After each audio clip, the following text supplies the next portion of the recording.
Hey, buddy. What's up, buddy?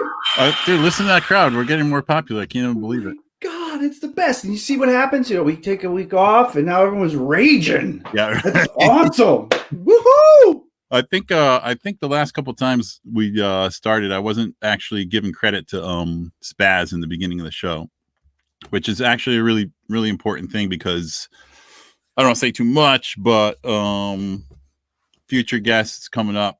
That's all I'll say. You know what I'm saying? Yeah. So Can't give away all the secrets. This is true.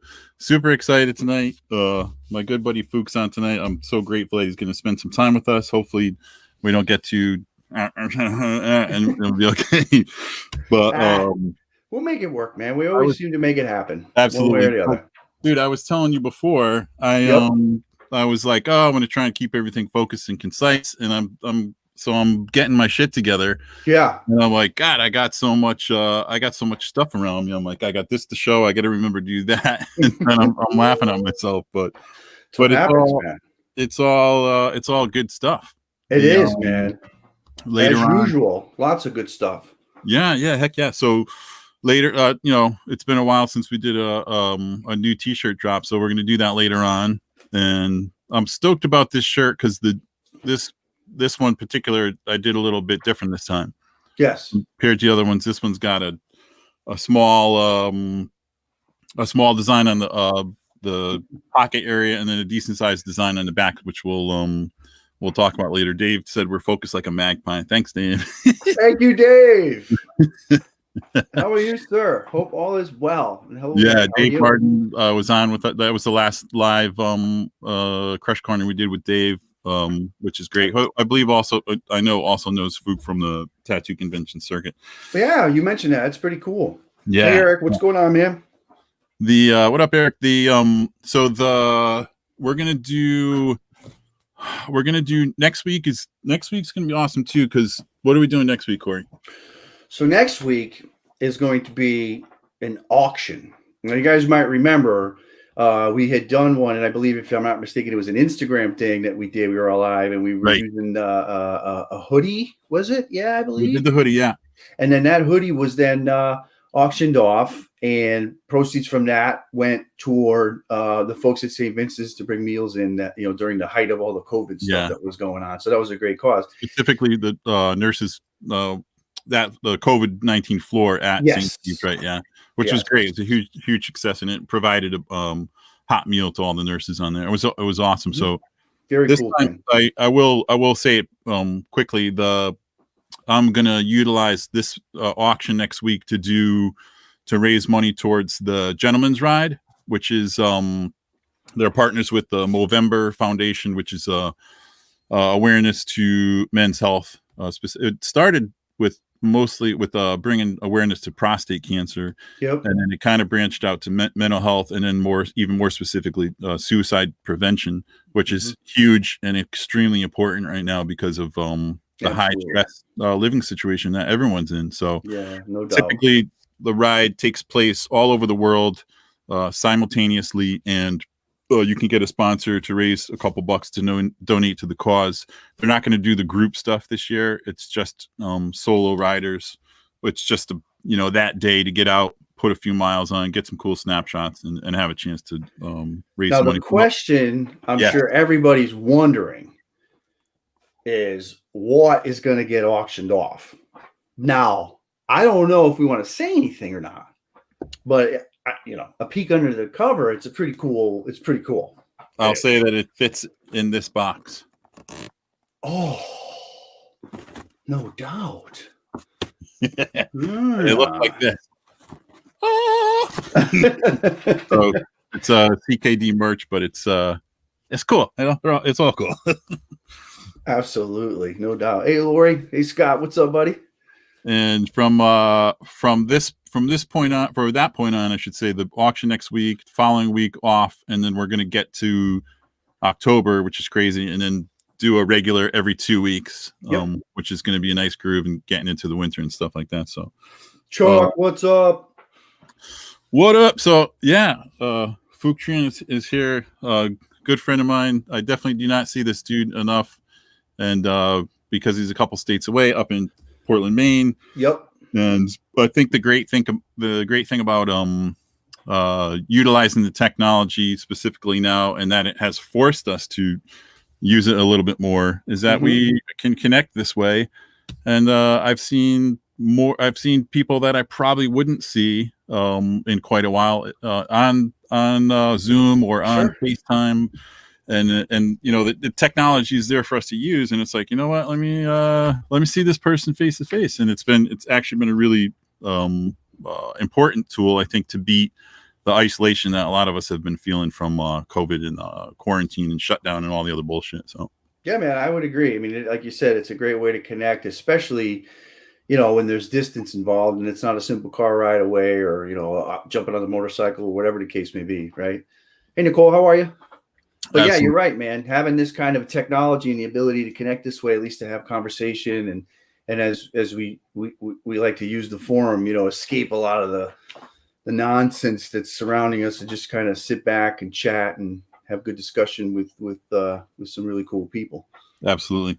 So a little brief before Phuc comes on. I met Phuc in Boston at the Boston Tattoo Convention.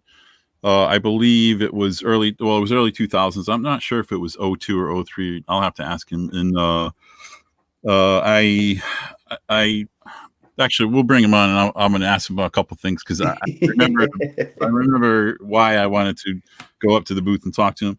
And then learning that he was from Maine. My mom's from Maine. I always had a love for, you know, central Maine. And then as I got older, I'd go into Portland and visit Portland. And you did a guest spot up there, right? Didn't you? I did do a guest spot at Phuc's place. I think 2 or 3 times. And, but I would go into Portland when I was younger. I was trying to figure out what the hell I wanted to do with my life, and I was actually trying to get a grant to go to Maine College of Art, which never panned out because I just couldn't get a grant. And, damn those grant givers! Damn those grant givers! God damn it! God damn it, Jim! Damn it! I'm a doctor, not a dildo repairman. God damn it! Yeah, Phuc, if you haven't had a chance to listen, you should read this book.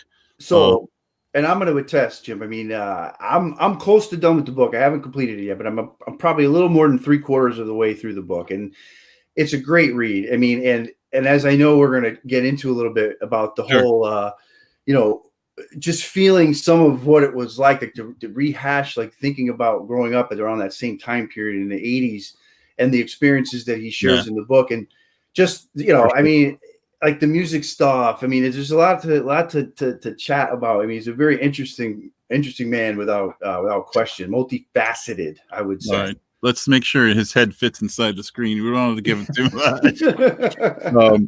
Yeah, Phuc's family, they came to the States in 75, I believe, just before the fall of Saigon, Vietnam War, and basically where his book starts. And like I said, you got to read it. So I think we should bring him in and say hello to Phuc right now. Hey.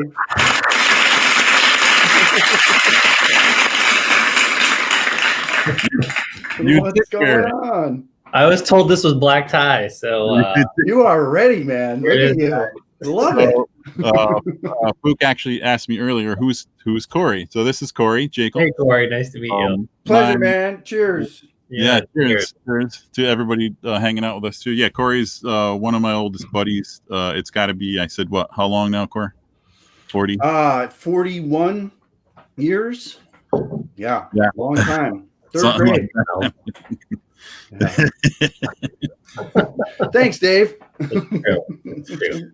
I think black tie just refers to like tuxedo, right? Tuxedo wear. That's the way I interpret it. Yeah, they should. Yeah, maybe they should rename it. Actually, I'm not up on all that pot language. You know, black tux, any tie. Yeah. Any tie will do. Guys, I wear linen after Labor Day, so you know, linen pants. Yeah. I wear white shoes after. Yeah, who cares? Just do. I'm a rebel. You are, man. You Totally. are. I came down on our apprentice at the shop last Labor Day because he came over with white jeans on, and I was like, seriously, man? No. But so Phuc, I want to talk about our connection. I usually like to use that as a starting point. And like I said, we met. I don't know. Did you actually do the first Boston Tattoo Convention, which was 2002, I believe? I don't think. I did 2004. I think it was my first year. Oh, it was that late actually. Yeah. So that late. Yeah, 2004. Yeah. I was thinking that we had met in I guess it's not that late. I thought it was 2002 or 2003, but 2004. Yeah. So it was 2004. Oh, okay. Are you writing this down to fact check later? I do. I gotta. It's gotta go back. A Facebook post. It's gonna be like blurred out crush corner that says these are not true things or whatever. Cannot confirm. Right. Cannot confirm. So, exactly. but like I said, my personal connection to Maine was what made me even more interested in chatting with you guys and get to know you. And I actually came over. Well, typical tattoo convention. I'm going booth to booth. I'm flipping through portfolios, and there was a piece in there that I saw that you did that was in a tattoo magazine. And this is way back, and the reason magazine. I don't even know. I don't know what is a magazine. Actually? That was Instagram, but like in paper form, right? Yeah. Like yes, exactly. But the tattoo itself was a flower, but it was a color outline, and I was like, wow, this is cool. This is progressive, you know. And then I saw your name, and I was like, oh, I don't know who's this guy.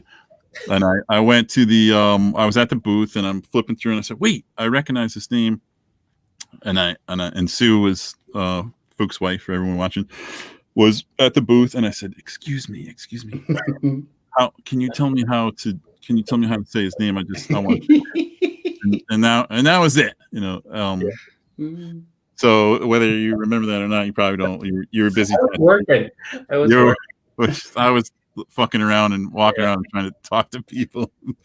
But that was the earliest thing, and then I think just continuing to come by, say hello, and chat, and then realize that we had a love for good food and wine at that time, and then we started going out in Boston. You had some great suggestions about restaurants and stuff, and I think that was really the start of our friendship. Yeah, eating and drinking. There you go. And here we are, 20 years later. Right here. Breaking bread. Yeah, that's right. What's going on, Rick? So I want to say one thing about the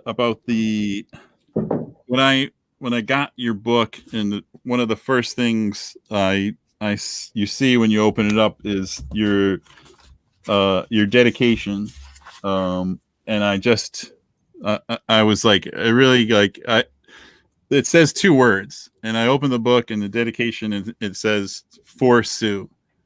And knowing the both of you guys, there's this page with these 2 little words on it, and just a couple years of knowing Sue, watching you guys start a family and stuff, I saw these 2 words, and it was so heartfelt to me, and thanks. I thought it was incredible. But and Sue's been obviously incredibly supportive through everything you've done.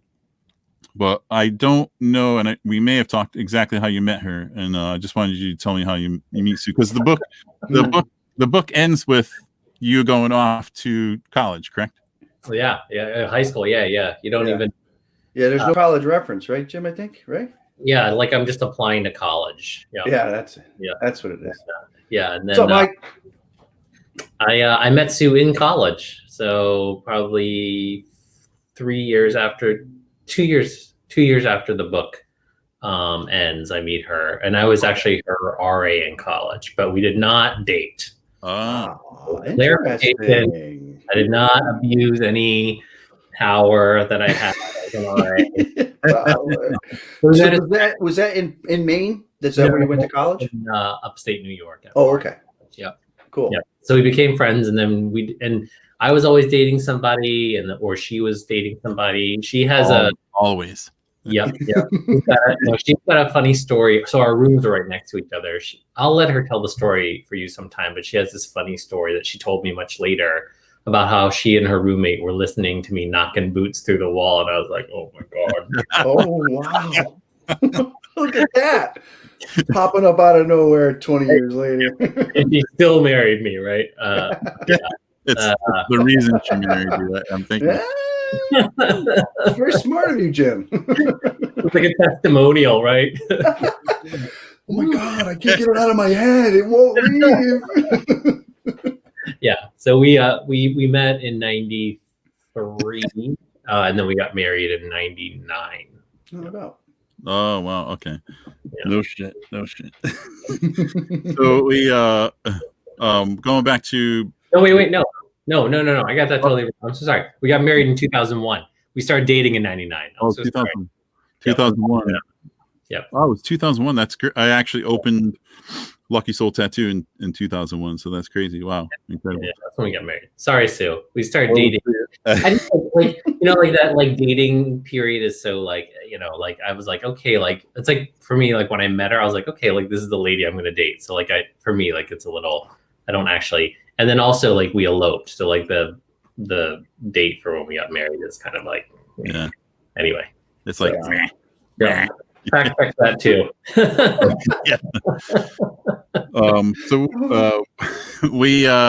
So that's how I was lucky enough to get to know you guys. We're doing the hanging out, eating some food, drinking some wine, and then as we did more conventions in Boston for quite a few years, we were spending time, and then decided we work next to each other for a couple of years, and formed the powerful Lucky Tsunami booth, which was cool. Yeah, we're sharing a booth, right? We were sharing a booth, yeah. Because we're cheap.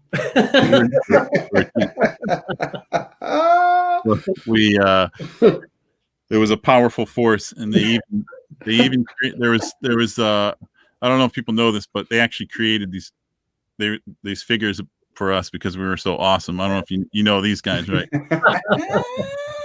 So the story is that I played a prank on Jim. So like I went home, we made photocopies of his head, and then and then I made this figure out of duct tape and like wire, and then I just stuck it in his boot, and then Jim made one for me. Yeah. Oh god, that's so great. And the bromance was born. They're actually anatomically correct. I want people to know. Yeah. I don't have a butt. My legs go straight into my torso. Yes. You guys know. Dave's saying he's got some photographs of that romance. Oh no, not those. Oh god. Oh god. If it's anything like that Easter bunny thing, forget about it. Well, that figure is more true to life now because I am actually held together with duct tape and wire. So I feel the same way. Maybe some bubble gum. Yeah. Yeah. Phuc, tell me about your earliest interest in tattoos, how you got into tattoos, and mostly when I discovered that you were a Latin teacher, which totally confused me and fucked my head up. How you were able to manage? I don't know if it was simultaneously, but the apprenticeship, getting a tattoo, starting the tattoo, and also doing your education to become a teacher. Yeah. So, I mean, I think it sounds like most guys or kids who came up in the 80s, like I was in like the skateboarding. Don't play it down. No. I'm just saying, do not become Latin teachers. No. So the tattooing thing was like, I was always interested in tattooing, but like, you grow up and you're just like, they're expensive. And then there was a guy that did tattoos like in my area, and they were not great. And like, even I could see that. I was like, I don't know if I want that guy to tattoo me. So, and also I just didn't have any money. So I didn't get tattooed until college. This is in Pennsylvania? Yeah. Okay. So I got tattooed in college. like when I like had a job and had like a little bit of like, that was when I discovered the cash advance function on a credit card. Ooh, yeah, that's a nice function, but Yeah, dangerous.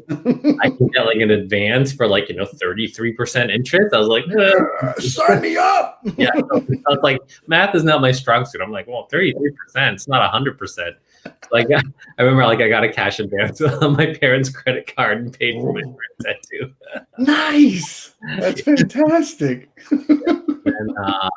But so then I kept getting tattooed through grad school, and then at the end of grad school, my friend Stephen Huey, who works in New York, was like, "Hey, we're looking for an apprentice because tattooing is about to become legal in New York City." Yeah.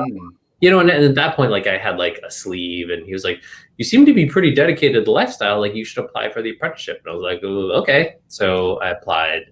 So that was like literally 6 weeks before like grad school. I was about to graduate, and then this is like pre-internet, so like I put like 12 drawings in like a manila envelope and like mailed it to New York City, and then like 4 weeks later I get a call, and the owner of the shop, Rising Dragon, was Darren Rosa. He's like, "Hey, I looked at your stuff. Like, you should move to New York and we'll apprentice you." And I was like, "Okay." Yeah. I mean, like I didn't, like I was like 23 at the time. I was like, "All right, I'm moving to New York City." So yeah. So I taught like, it was unpaid. Like I didn't have to pay money for the apprenticeship, but it was unpaid. So I just taught during the day to big money to pay for my, bills and, whatever. And then I would apprentice at night from like 3 or 4 o'clock until like 10 o'clock at night. Yeah. So are you in school at this point yet, or? No. No.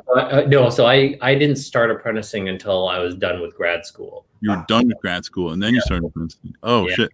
Yeah. So no job teaching yet, right? You just I was done. No. So I taught during the day. So I wrapped grad school, got my master's, moved to New York City, and then started teaching during the day and then apprenticing at night. Yeah. Got it. I did that for like a year. No doubt. And then after that I was just like, you know what, like health insurance, that's a good thing, right? Like having a steady paycheck and like what a 401k. Yeah. That is a thing. Yeah, guy. Yeah. Yeah. That's so great. Yeah. Now, when did you know you like had the art bug? Like I know Jimmy forever. I remember sitting at his kitchen table, seeing him doodling on the backs of envelopes and things, and just being kind of like, wow, this is like looking at like a cartoon, like a comic. Like when did that like first kind of become real to you? Like you had this talent. Yeah, I think forever. Like I think everyone when I left high school, I was like, I'm going to be a double major in art and English. I saw that. Yeah. And then I became really disillusioned with it in college. Like, in retrospect, like nobody knew to tell me that like I should have gone to art school instead of like a liberal arts school, like in like, if I could time travel, I'd be like, you really want to go to a place where you can study illustration as opposed to fine arts. Well, your comic book, fetish, if you will, right? I mean, you were a huge comic book guy. Yeah. So I always loved drawing, and I felt like I was pretty good at it, and like, like I won like awards for it in high school and stuff like that. But awesome. It fell off in college while I was, just fucking around with other stuff, and then I went back to it with tattooing. Very cool. Yeah. And how long before? So just like chronologically, you're tattooing. Have you met Sue at this point? I just want to make sure I understand the chronological order. Yeah, like so Sue and I met in '93, and then so I graduated Bard in '95, went to grad school in Massachusetts in UMass Amherst until '97. So I moved to New York in '97 and started apprenticing in '97. And then how do you end up in Portland, Maine? Yeah, so in '99, Sue and I start dating. She moves to New York. We lived together. She's from Maine. Like she's like a Mainer. So we lived together and then got married and lived in New York until 2003. And then, like in 2003, we're like at some point in that year, we're like, talking about like adulting stuff, right? Like, start a family and buy a house and start a business and all that stuff. And it just seemed like New York City was it's just a high barrier. It's like I know people do it. It just is such a grind. Like you're running to standstill. To me, it felt like so. Yeah. And I frankly, like the most daunting thing for me was like thinking about trying to raise a family in New York City. I was Sure. like, yeah. So yeah. Not that easy. Lori wants to know if there's a picture of Ben Franklin behind you. Trying to figure out who that is. It's not just Ben Franklin. Is it an autographed picture of Ben Franklin? God, he's got like a Yoda hat. Oh God, it's a Yoda Franklin. Yoda Franklin. Yodaman Franklin. Nice. He's like flying a kite. Use the Force. And like Palpatine, the electricity just starts shooting right out of his fingertips. So the best, if now you're in Maine. How many years before settling there did you decide to open Tsunami Tattoo? No, we opened it up like straight out of the gate. Straight out of the gate. Yeah. You're like, you unpack your stuff in Maine. And you're like, I want to go open a tattoo shop. Yeah. No. We actually we just thought like I want to own my own shop. I just didn't want to do it in.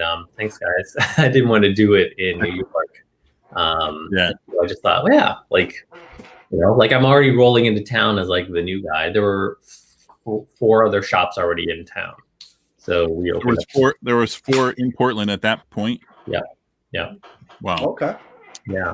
And then so I opened up the 5th one. Yeah. Now there's like over 16, right? I mean, that's another number. It's amazing. It's true everywhere, right? I mean, I'm sure you heard Jim talk about those young kids. Well, I know I've definitely heard Jimmy mention more than once.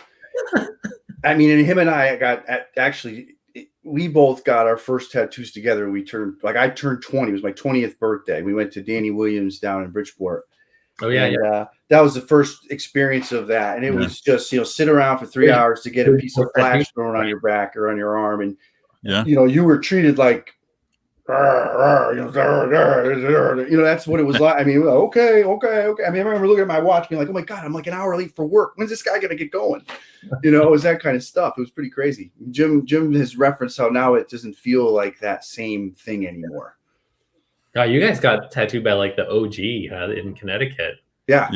We got. Well, I had actually the guy that did myself was Z, which was I guess his apprentice, I believe, at one point. Yeah, I believe. Yeah. So Danny tattooed me. I picked a piece of Jack Rudy flash off the wall. Phuc. It was a skull and crossbones, and I point at it, and he's like, "That's what you want, huh, kid?" And I'm like, "Yeah, man." 19, 20, and he's like, "All right, I got to go to lunch. I'll do it after lunch." Dude, I sat in his shop for 2 hours, man. I worked I worked at a grocery store, and I'm like, there's no fucking way I'm leaving. I'm getting tattooed. I was super psyched, and then he came back and tattooed me. But funny. That was such a day.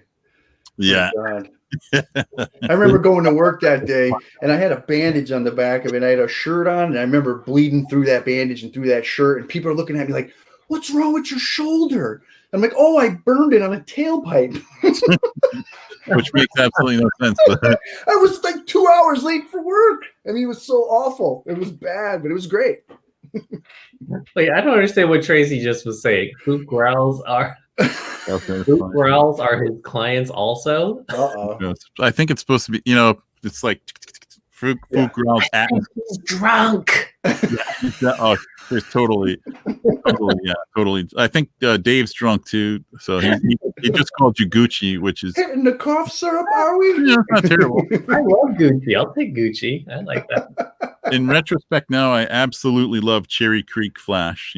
I love it. I'm not gonna lie. Really, more than JD Crow? I love JD Crow. JD Crow. I was lucky enough when I know you were not at the shop when he came by, and I don't want to rub it in, but I was actually lucky. I was lucky enough that I was tattooing when he came by, And unfortunately, Tracy wasn't there. I was bummed. I really wanted her to meet JD Crow. I mean, JD Crow comes in the shop, and I'm like, guy looks so familiar, you know. And I'm like, who the fuck is that? And I look, you know, and I put a stencil on this dude, and I'm like, I got to take a break.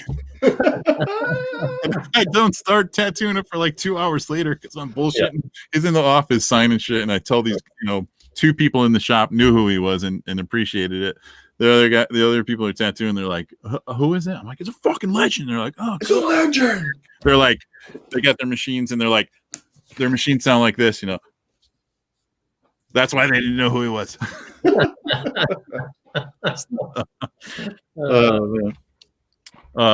So Phuc, I had to look up this word because you are I guess considered a classicist. Am I saying it right? Classicist. Yeah, some people would consider it. Yeah, okay. That's my degree. Yeah. So I studied Latin and Greek. Okay.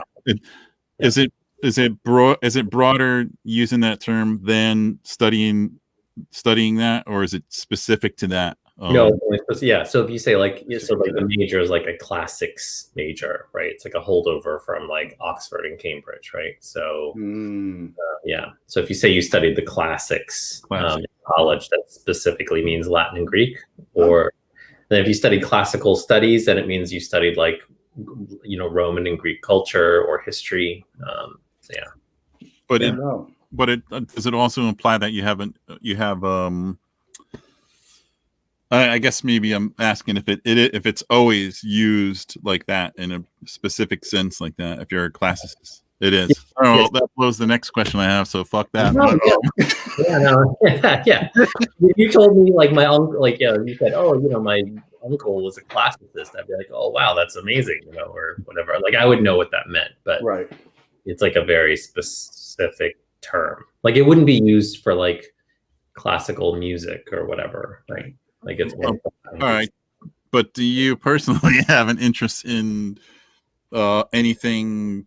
What's a better word to use? Even maybe pertaining to tattoo, traditional or traditionalist or anything like that. Is there artwork in tattooing or the way of doing things that you appreciate still and kind of lean towards as you see tattooing kind of changing? I don't. That's an interesting question. Yeah, I mean, you know, obviously, like one, it's a craft, right? So a little bit of it depends, or a lot of it actually depends on what clients want. I think, you know, I think like unlike some, like I mean, I know you and I are very similar in that way, and like we came up in street shop, so it's like you do what the client wants, you know, and sometimes you kind of can, you know, you nudge them a little bit in the direction of like a better design, and then sometimes if you're just like want to do something and put your spin on it, like you can kind of nudge them. But I think it's very rare that you know, like clients will come to me and be like, do whatever you want, which I don't particularly like anyway. Yeah. But I mean, I think like, you know, I think like we've been in the industry long enough where like we've seen the industry kind of like nicheify a little bit, right? Like it's like people develop these like little pockets of expertise, I guess, you know. So like I do a lot of Japanese, but not a ton. Like I also love doing Art Nouveau, and I also love doing like black and gray, you know, whatever. I mean, so, but that just comes from like coming up in a street shop where like I like every day at work, you're just like, I don't know what I'm going to do. I'm going to do like 20 million Chinese characters, some tribal, and then like a J. Crow Rose or something, right? Right. But that, I mean, that's a strong point in the span of like the history of tattooing. And I know you have to have seen, I don't know what you would say about the significant changes in like machines themselves and shops and the approach of the dealing with clients. Like what are the biggest things that you've seen changed in the recent years? Yeah. I mean, I would say I feel like I'm a little bit of an outlier in this way. A little bit of a what? Outlier. You know, like I'm on the right side of that bell curve, right? Like I think a lot of people, many tattooers I talk to, I think don't enjoy, like the changes in the industry. Like I think by and large, like I welcome them. Like it certainly forces me to not be complacent. Like it forces me to constantly be learning. Like I think like, so I have to sort of lean into that like growth mindset, right? Like I'm like, okay, this is like a new thing and I've got to learn how to figure it out, right? It's like an adaptability piece. It's a little dark, like not in a negative way. Here's the thing that I think is great. Like I think in a good way, I think clients expect more from their tattooers, and that's a good thing, right? Like you can't be like the guy who's like, get in the chair, right? What do you want? Like now it's, or I'll say this, like I think there are so many shops now. There's a shop for everybody, right? Like there's like it's not like there's one shop and it's like the heavy metal biker shop, which is like I'm not judging it, but like it's sort of like restaurants, right? Like I think there's just like there's something for everybody, and it also forces you to bring your A game, and I don't know. I mean, and like technology is just technology, like I read this thing once. It was like, the bad craftsman blames his tools, right? So it's like I have coil machines and I have swash drives. I still have like the 2 swash drives that I've been using for like 15 years. Like yeah. I mean, like it doesn't matter. Like I'll pick up whatever out of my drawer and tattoo with it, and it's fine. I don't. What do you think? Or what? Like, I'm curious about your take on it. Like you too, Corey. Like you like are there downsides to like sort of 21st century tattooing, or the 2020s or the 20 teens? I don't know. I mean, I do. I don't know if it's just the length of time of tattooing. It's maybe coming to a certain point where you're almost obligated to become a curmudgeon and be like, "Fuck that." I find myself fighting certain things. The biggest thing I notice is I used to really believe that there was this camaraderie, that a tattoo shop was built on the name of the shop. It was like this really collective thing. The only thing I see is the little break-offs of people doing their own thing. So you don't have the collectiveness of it, maybe, and I could be blinded by becoming a little bit bitter. But I do fight the technology of new machines for sure. I'm not going to lie. I appreciate rotaries in the sense of even a traditional rotary, because they've been around for a long time. But I see like, people are like, what's that, a fucking dildo? That machine, every week when, someone at the shop's like, yo, you going to try this machine, man? And I'm like, no, get that fucking thing out of my face. I said, I haven't been to the Love Boutique in years. I'm not about to go back. That's funny stuff. But the service side of it, I think, is interesting too, because like thinking back, like when Jimmy and I went to that shop and Danny's place, and then even after I got tattooed by Z, I think one time after that, before Jimmy ended up doing his thing, and I mean, it was odd to me because you really weren't even really talk too much, you were just sort of like, I mean, that first experience, like you said, it was literally like you're pointing to something on the wall, sit down. It's like, okay, you wait. There's like no communication, nothing. So as you think like now, or even, having been around, Jimmy's shop, obviously since 2001, there's definitely a lot more of the give and take, the back and forth. You're not treated that way. I mean, Jimmy, and like you probably have, like a Keurig machine in there. You can get coffee, you can get water if you want. Now, Jimmy was talking about potentially, putting a hidden beer tap somewhere in the shop, maybe. But you know what I mean? It was so much more than just feeling like you were going in to get ink put on. Like that, it felt just so much more inviting. And now obviously COVID has put a whole new spin on some of that. But as someone, as a consumer, you can definitely see the evolution, I think, from just what it was like then and what it is like now, for sure. Yeah. Phuc, hey, Dimitri, what's going on? Apparently you have a badass name. Yeah. I like that there's no hyphen, so it could be like a bad ass name. A bad ass name. Right. A bad ass name, man.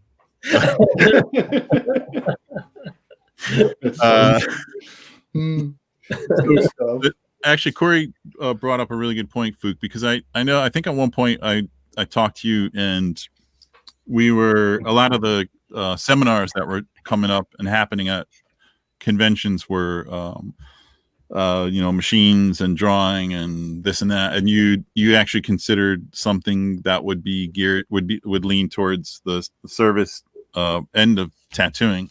Is that something that has kind of still floated around your mind, or you would consider in the future, or anything? Yeah, we did. We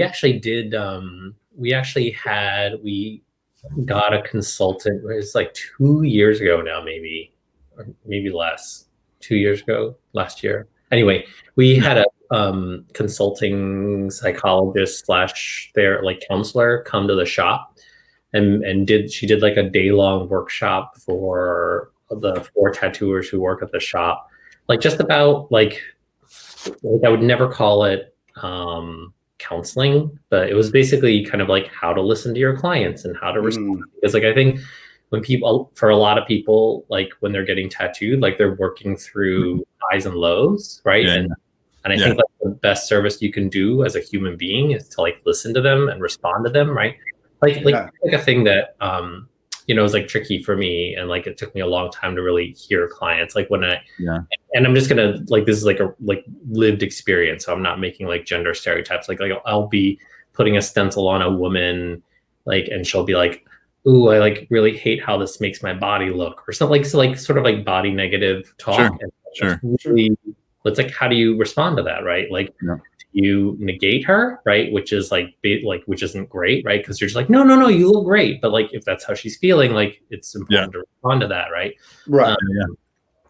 So we had a whole day-long workshop, and I think it certainly doesn't make us worse listeners. And my greatest aspiration is that our tattooers are a little bit more equipped to listen to their clients.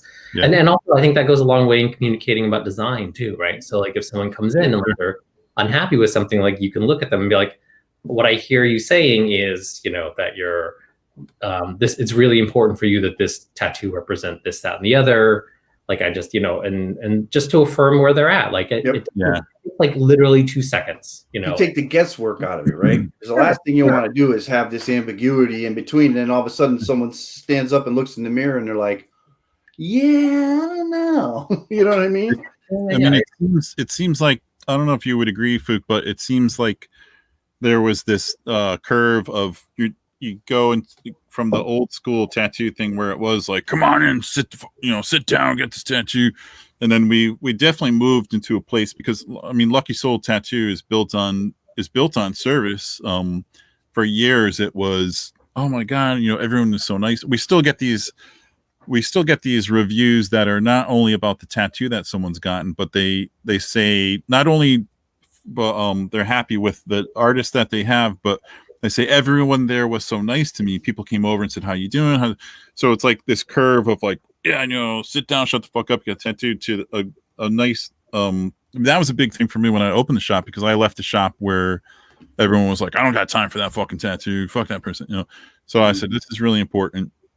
And then coming into the age of social media and stuff, it seemed there was it became more important for the artists themselves to say, bzz, click, check out this cool tattoo I did. And there wasn't that same connection with the client. And it's not across the board with everyone, I realize, but that's, I don't know. That's kind of some of the feeling I get with certain people. I find it harder to bring people into my shop and still remain collective and to maintain that kind of feeling. Cause there's so many people leaving shops that I like, going to open it and do their own thing, cause they want to do their own thing.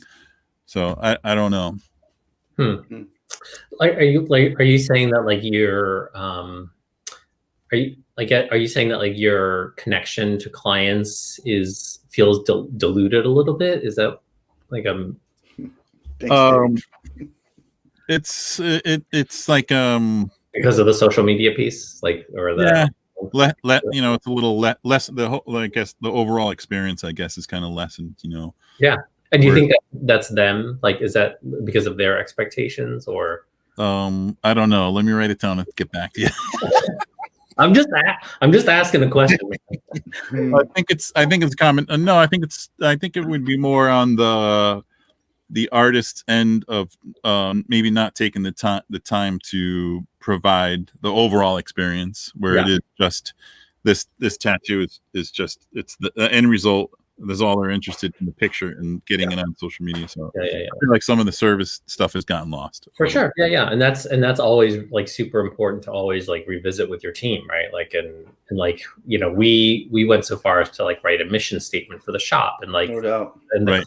the client experience is like, you know, front and center for that mission statement, right? And Yeah. you know, as well as like social justice stuff, and like it's always good to I mean, we just right before we closed for 4 months during COVID, and right before we reopened, like we actually had a shop meeting, and we like, you know, had a mediator, like just someone to facilitate the conversation. It was sort of like I wanted to participate in the meeting, but I also didn't want to have to run the meeting. So we actually hired like a mediator. So it was kind of like that Metallica documentary. Yeah, a little less. Yeah, right. Yeah, but I get you, dude. You got to give me the numbers of all therapy, man. I need the numbers of all these consultants and therapists and everything. I got to write all this shit down because No. Listen, all I'm saying is that we right before we reopened, from our COVID hiatus, like we sat down, and we're like, okay, like this is a good time just to communicate, check in with everybody, how they're feeling, and then also like let's revisit the mission statement, like, you know, is this still something that we can all stand behind? It's really important to us, you know, and absolutely. Yeah, I mean, it's just a conversation. We did something similar when before we did a Zoom meeting with everyone on, and it was a little painful actually. I did not participate, and Tracy was talking to everyone at the shop, and I was like, I can't even do this because there was it was a mess actually, but it was necessary. It's like, Jim, you have to put pants on for Zoom. You're like, what's going on? That's like, one of the pants, right? All right.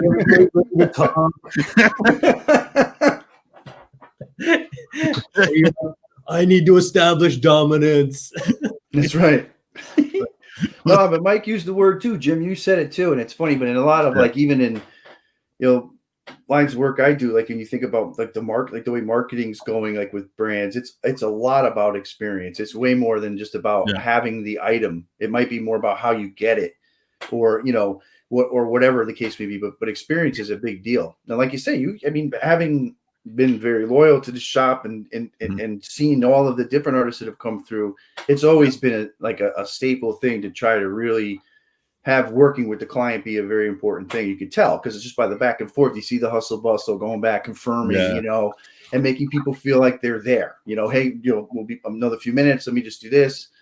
And I think it does go a long way. And someone else I think it was Nicole.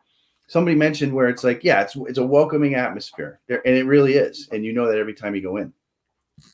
Yeah, absolutely. Yeah, I agree with you. So Phuc, I know, especially I have found this with I don't know if it's a reconnection. It's a new connection doing this kind of stuff. I definitely noticed that I was starved for conversation and this connection with people, being shut down and I didn't do much during this whole time, and I was like freaking out, and I was making videos, right? I was making videos, playing drums, playing very cool drums. Yeah. So I definitely there's so much that in general I would just drink beer and chat with you, but I definitely want to make sure I cover some stuff. So I think it's important I want to talk about your book. Basically, that's what I'm saying. And I think the first thing was, and correct me if I'm wrong, was it actually, and people hanging out with us and watching, Phuc did a TED Talk. What year was that? The TED Talk? 2012. Did you, was it at the, I feel like I heard it for you at that point was kind of the decision to write the book, or no? It planted like this idea. I think it was the first time that I had like shared any of my sort of personal history publicly, and people were like, oh, like they were really interested, and I was like, oh. So I did like live storytelling after that, like sort of like local live storytelling. I'm sure you guys have it in Connecticut too, right? Like you just like get up on stage and it's Like a not spoken word sort of. Yeah, exactly. Yeah. Like you just tell a story for 7 Yeah. minutes. It's like the Moth Radio Hour or whatever. Okay. So I was in Portland for a little while, and then that's when I was like, oh, I should like, I would be interested in writing a memoir when I'm like 70 and like retired or whatever. Yeah. Next year. Right. And then in 2016, thanks, Lori. 2016, a literary agent from New York like sent me an email. She'd seen the TED Talk, and she was like, "Hey, you seem like you have an interesting story and like an interesting way to tell it. Are you interested in writing memoir?" And at that point, I was like, "Oh my god!" I was like, "I'm teaching during the day. I'm tattooing at night. I got 2 kids. Like, I'm super." And you're like, yes, absolutely. Yeah, let's do this. Right? Wow, that's wild. Holy mo! Let's write a book. Yeah, let's do it. Let's go. So you started at that point, or writing 2012, or after that 2013? No, 2016. Yeah, 2016. That's when you started writing it. Yeah. So the book actually finished in 2019, and then it was like a 9-month sort of like production timeline and like marketing and stuff like that. So I do remember the first time you mentioned it to me, and What's up, Joe? And of course I was like, I turned to Tracy and say, Phuc Tran. And she's like, yeah, like no big surprise. Renaissance man. Renaissance man, that's a good one. That's not original. I didn't do that. So there's a couple of things just off the cuff. There was so much in the book, Phuc, that brought up certain things for me that were so relatable. Unbelievable. A lot of stuff that was not a lot of the hard experiences that you went through.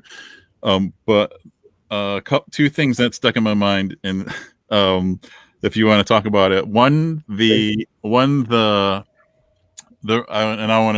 to relate to you with it. The wristbands, wristband, yeah, dude. Which was we're talking. We're in the early 83. Okay, 83. Maybe 2. Yeah. Take you did that? You took your socks and cut the tops off? I didn't, but I'm going to tell you what I did. But I want you to tell that part in the book. So, and I'll set it up for you. It's this admiration for these wicked wristbands that a kid in school has. Yeah. You can't necessarily, or your parents aren't willing to give money towards wristbands because you asked for them. I remember. Yeah. That's you right. got the idea to do what to solve this problem. Yeah. And it's like, I mean, imagine like you're like, I'm trying to explain it to my mom, right? She's like, what the fuck are these? And I'm like, I don't know. But you wear them on your wrist. She's like, are they gloves? If they're gloves, they're like the worst gloves I've ever seen, right? Like for your fingers. So I just was like, I'm not even gonna explain it to her. So I took socks and I cut the tops, just like athletic socks that had like the stripes. Yep, and the colored stripes. Yep. Yeah, and then I flipped them inside out so that they had like the little loops on the outside. They looked pretty good as far as I can tell. Okay. Yeah, but I was also in like 2nd grade, so I roll into school, right? I'm like, look, guys, I have wristbands, and everyone immediately knew that they were socks. They were like, it was like so bootleg. They were like, So, and then I came home and I left them on.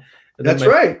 I'm at the dinner table, and my parents are like, "What the hell are those? We didn't buy you wristbands," And I was like, "Oh, yeah, right, yeah." So then, it was not good.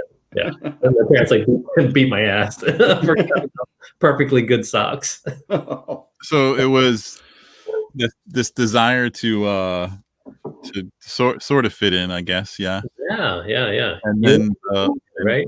Then ultimately, not really getting the money to be able to just go buy these, fashionable wristbands or whatever, right? Right.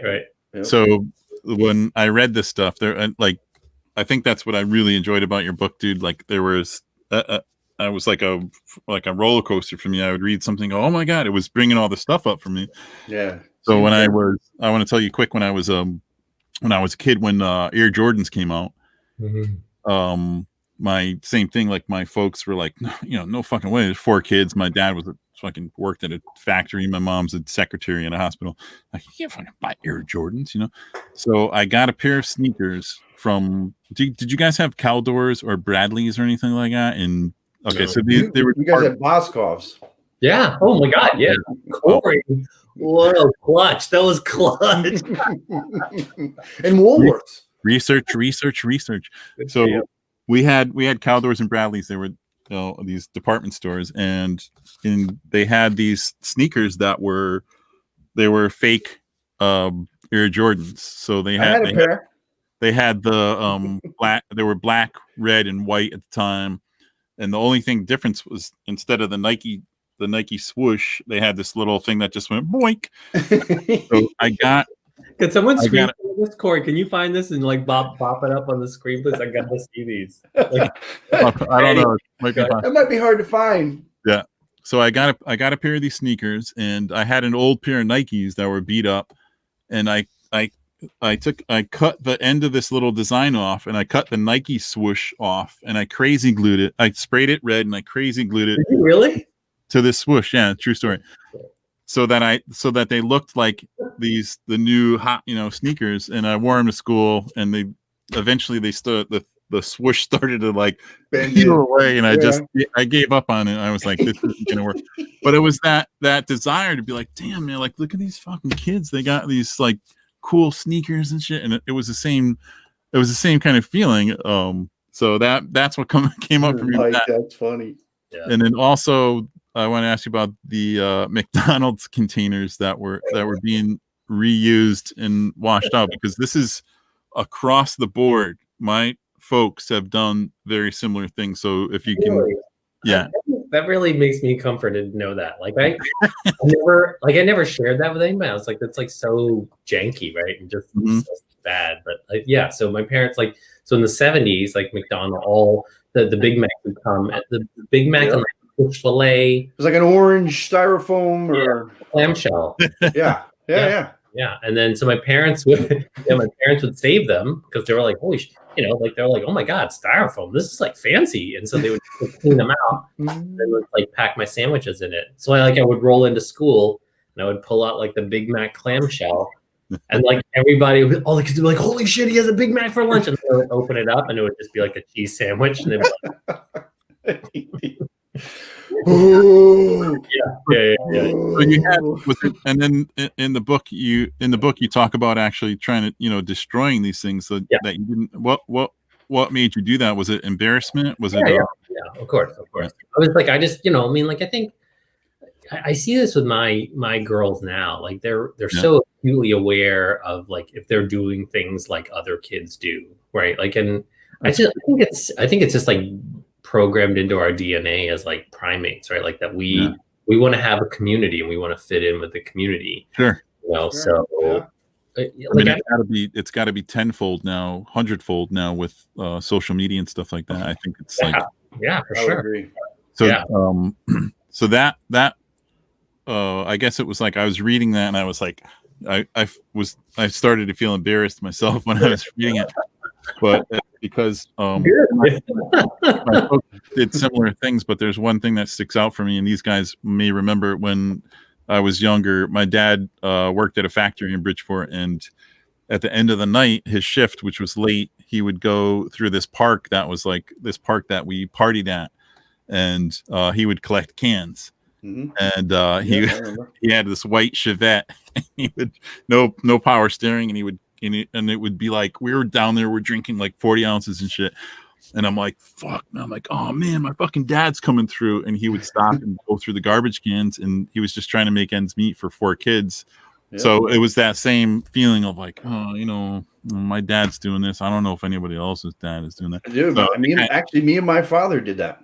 Yeah, we did that. Yeah. And as I got older, I was able to actually appreciate what he was doing for the 4 kids, and I would go out with him. He'd say, "You want to come with me?" I said, "Yeah, let's do this shit. I want to go out with you." Yeah. But, so those are some things that came up for me. That's amazing. Thanks for sharing that, buddy. That was really.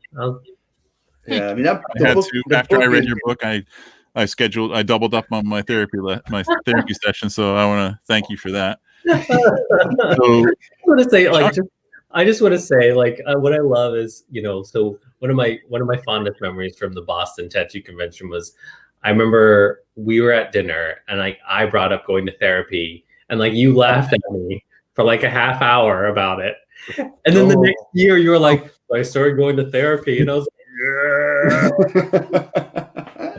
yeah. Oh God, guys, mental health, right? Mental health is so important, and let me make a note. I could edit that part out of this before it gets. So no. It's like I'm setting you up to have this like heroic arc, right? Like you start out, you're like, like you're like an anti-vaxxer, and then all of a sudden you're like on the vax train, right?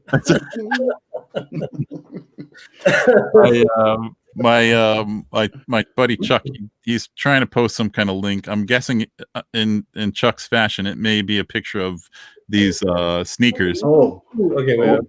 Can I just? Oh, I can't steal the link. He says he's found a picture of the Jordan knockoff. So, all right, I'm gonna check those out. I'm gonna I'll try and find them. Maybe I can send it to you.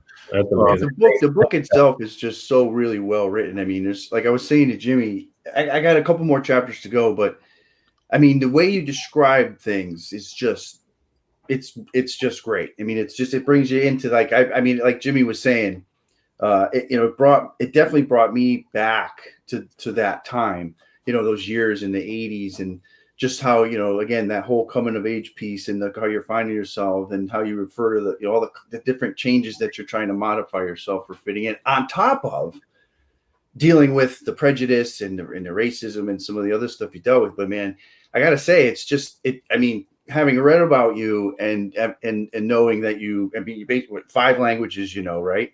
You got a master's degree, you have your own tattoo shop, and I think a lot of the folks on this feed right now would be very jealous to know that you are retired, I believe, as a teacher, right? Are you retired, or you're not quite retired yet?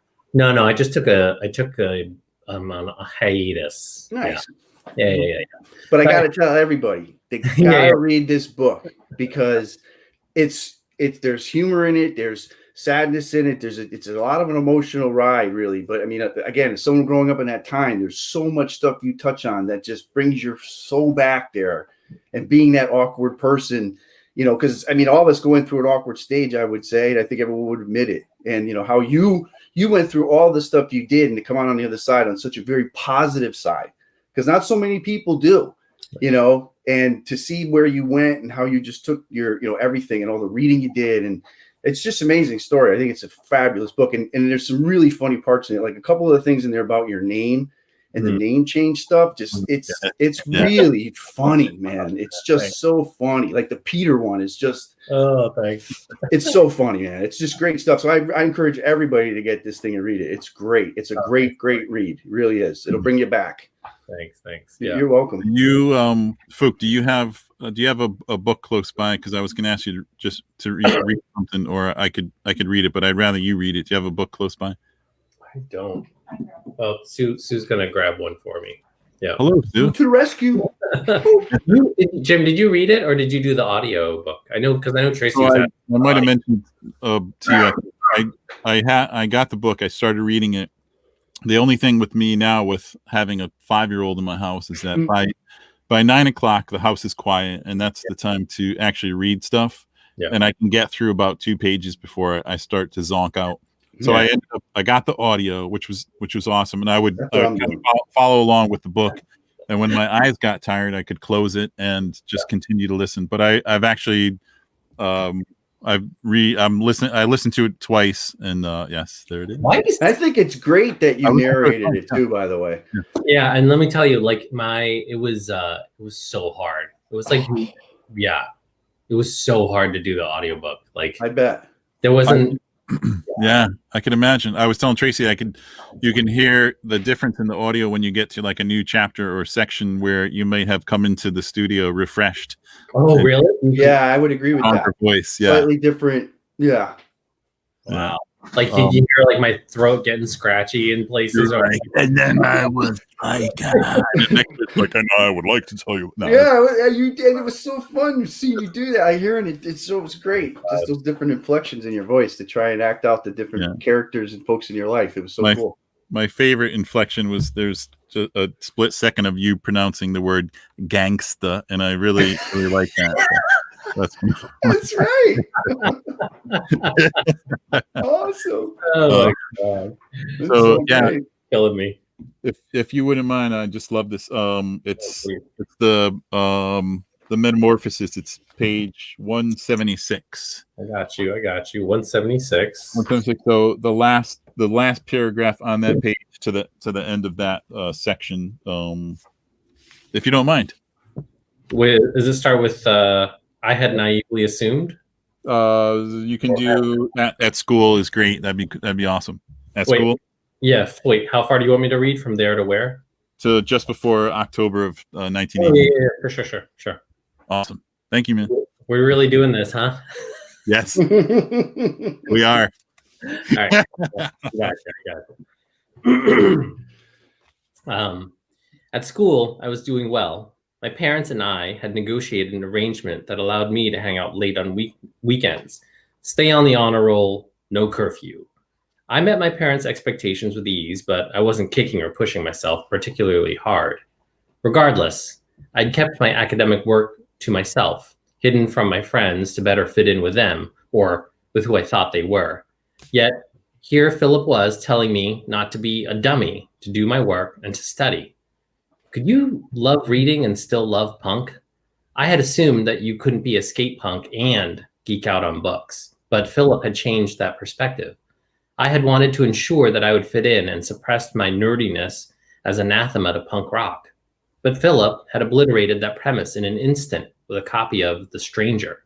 Maybe this was my opportunity to be regarded as someone different, more interesting and complicated than the Vietnamese kid or a skate punk.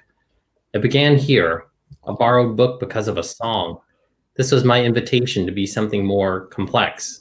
This small seedling moment would grow into my opportunity to change and flourish, to branch out with new ideas and shear away old assumptions. And that song was a Cure song. Yeah. Oh, it was a Cure. Corey's like really bringing like the deep trivia here, huh? That's how we roll, man. So that's it, man. I think the reason I wanted you to read that or bring it up, I don't know. I mean, obviously this chapter is called The Metamorphosis. It seems like this is the apex. This is the realization of saying, well, I don't have to define myself as one or two things and stop there. It's okay to move in a couple directions and still be me, I guess. I mean, is that what's really happening right here? Yeah, for sure. And I think it's like that, you make these assumptions about yourself, right? That may or may not be true, right? And sure, it's just sort of sometimes, right? Like we get into this sort of lazy spot, or not lazy spot. We get into a comfortable spot where we don't want to challenge those assumptions. Yeah. Or we've internalized like everyone's assumptions around us of who they think we are. Right. I think, I just want us to all recognize that we're complicated people and like we can be paradoxical and we have lots of different interests and it's okay. Like, it's like, it's funny. Like it's like the tattoo motorcycle thing makes sense to people. Right. And they're just like, oh yeah, of course you are into motorcycles. But then like, you right. and like, oh, but I also like teach Latin. And then they're just like, wait, what? Like, yeah, that's what I do. Holy Greek. Right. So do you think that right, yeah. Right. And I know German. Yeah. So do you do you think that's do you think recognizing that is actually because you're saying I just want people to realize this and this. Do you think it's a helpful thing to recognize that trait for people to even be able to get along and intermingle and interact? Like it's something helpful that it's okay to be like, I like guns, but I also like daisies. You know, I mean, you know what I mean? Yeah. I think so. I mean, I sure is, Jim. Thanks, buddy. I like white wine too. It's tasty. God, See what I mean? Chardonnay all day, right? all day, baby. Yeah. I mean, Put it in my saddlebags.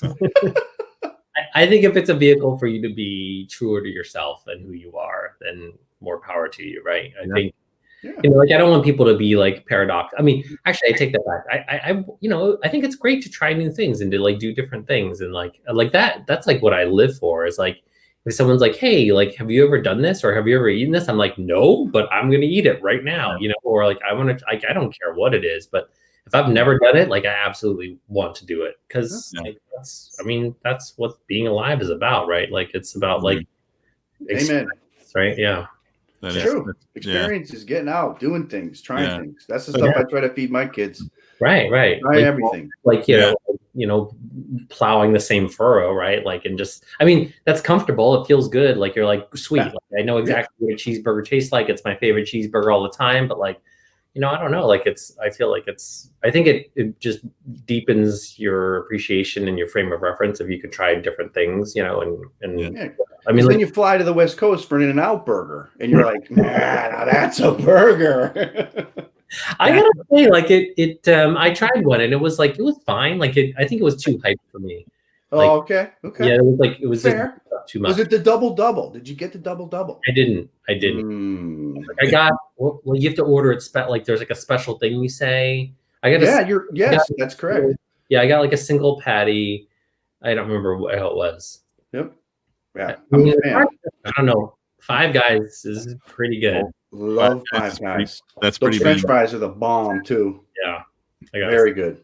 And I'm not saying they're the best, but I mean, if you're in a pinch and you want a good burger, pretty good. Mm-hmm. It's a pretty damn good burger. But that's a great analogy, though, about trying different things, like not getting stuck in that comfort zone. You know, I mean, like you said, some people will. It's just what they know, and that's all they need. They're inside the the blinders. But then there's other ones that cast a wider net and want to try and just experience as much as possible. Yeah. Your own. Whataburger. Is that the Wahlburger? Oh no, Whataburger's not Wahlburger. Yeah, I had they're good. Yeah. They're good. So you have there's something you said. I think it's in one of the videos. I think that Alex put together. Maybe it was the Renaissance Man video. Renaissance Man, and it's the first. I think it's the first line you say, and it's. I feel like I've worked really hard at everything I'm even modestly good at. Hard work, and hard work. And that's from my couple states away observance. I think that's what I see in you, and that's what I admire greatly. Now you've expressed that it's even taking risks and just trying stuff, and it's awesome. Thanks. So I think one of the reasons for I was talking to Corey and when we started doing the Crush Corner, which was really motivated by the pandemic, because I said I want to the idea of doing a t-shirt line and now the stickers and everything was in my head for probably 2 years. I wanted to brand Lucky Soul, but I felt like I needed a separate thing from the tattoo shop, and then it just came one day.